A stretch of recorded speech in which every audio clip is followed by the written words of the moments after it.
ಶ್ರೀ ಗುರುಭ್ಯೋ ನಮಃ. ಹರಿ ಓಂ. ಓಂ ಗಂ ಗಣಪತಯೇ ನಮಃ. ಓಂ ವಾಗ್ದೇವ್ಯೇ ನಮಃ. ಓಂ ವಾಸವಿ ಕನ್ನಿಕಾ ಪರಮೇಶ್ವರ್ಯೇ ನಮಃ. ಓಂ ಲಕ್ಷ್ಮೀನಾರಾಯಣ ಸ್ಮೃತಾಭ್ಯೋ ನಮಃ. ಎಲ್ಲರಿಗೂ ನಮಸ್ಕಾರ.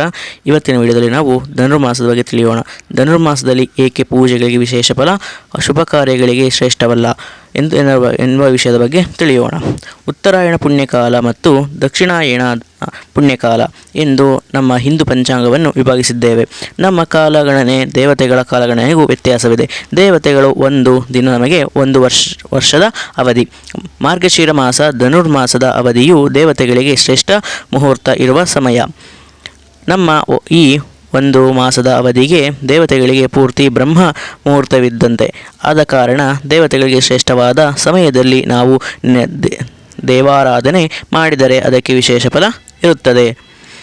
ಈ ಮಾಸದಲ್ಲಿ ಅವತಾರ ಪುರುಷರಿಗೂ ಸಂಬಂಧಪಟ್ಟ ಅನೇಕ ಘಟನಾವಳಿಗಳಿವೆ. ಈ ಮಾಸದ ಶುಕ್ಲ ಏಕಾದಶಿ ಎಂದು ಗೀತಾ ಜಯಂತಿಯನ್ನು ಆಚರಿಸಲಾಗುತ್ತದೆ.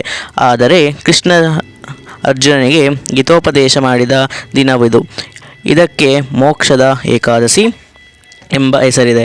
ಮೋಕ್ಷದ ಎಂದರೆ ಮೋಕ್ಷವನ್ನು ನೀಡುವ, ಭವಬಂಧನಗಳಿಂದ ಮನಸ್ಸನ್ನು ಕಳಚುವುದು ಎಂಬರ್ಥ. ಹೀಗಾಗಿ ಇದಕ್ಕೆ ಗೀತಾ ಜಯಂತಿ ದಿನವನ್ನು ಮೋಕ್ಷದ ಏಕಾದಶಿ ಎಂದು ಕರೆಯಲಾಗುತ್ತದೆ. ಇನ್ನು ಸನಾತನ ಧರ್ಮದಲ್ಲಿ ಶ್ರೇಷ್ಠ ಗುರುಗಳೆಂದು ಆರಾಧಿಸಲ್ಪಡುವ ದತ್ತಾತ್ರೇಯ ಜಯಂತಿಯೂ ಸಹ ಮಾರ್ಗಶಿರ ಮಾಸದಲ್ಲಿಯೇ ಬರುತ್ತದೆ. ಮಾರ್ಗಶಿರ ಮಾಸದ ಹುಣ್ಣಿಮೆ ಎಂದು ದತ್ತಾತ್ರೇಯ ಜಯಂತಿಯನ್ನು ಭಕ್ತಿ ಆಧಾರಗಳಿಂದ ಆಚರಿಸಲಾಗುತ್ತದೆ. ಮಾರ್ಗಶಿರ ಕೃಷ್ಣ ಏಕಾದಶಿಯ ದಿನದಂದು ಉಪವಾಸವಿರುವ ಆಚರಣೆ ಇದ್ದು ಇದನ್ನು ವಿಮಲ ಏಕಾದಶಿ, ಸಫಲ ಏಕಾದಶಿ ಎಂದು ಕರೆಯಲಾಗುತ್ತದೆ. ಈ ದಿನದಂದು ಉಪವಾಸವಿದ್ದು ಜ್ಞಾನಕ್ಕಾಗಿ ಪ್ರಯತ್ನಿಸಿದರೆ ನಮ್ಮಲ್ಲಿರುವ ಅಜ್ಞಾನ ನಿವೃತ್ತಿಯಾಗುತ್ತದೆ ಎಂಬ ನಂಬಿಕೆ ಇದೆ.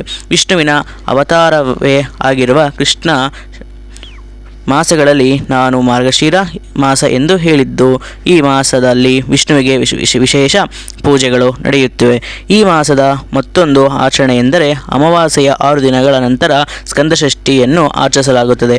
ತಮಿಳುನಾಡಿನಲ್ಲಿ ಈ ರೀತಿ ಸ್ಕಂದಷಷ್ಠಿ ಆಚರಣೆ ಹೆಚ್ಚು ನಡೆಯಲಿದ್ದು, ಸಂತಾನವಿಲ್ಲದವರು ಈ ಷಷ್ಠಿಯ ದಿನದಂದು ಸುಬ್ರಹ್ಮಣ್ಯ ಸ್ವಾಮಿಗೆ ವಿಶೇಷ ಪೂಜೆ ಸಲ್ಲಿಸಿದರೆ ಸಂತಾನ ಪ್ರಾಪ್ತಿಯಾಗುತ್ತದೆ ಎಂಬ ನಂಬಿಕೆಯೂ ಇದೆ.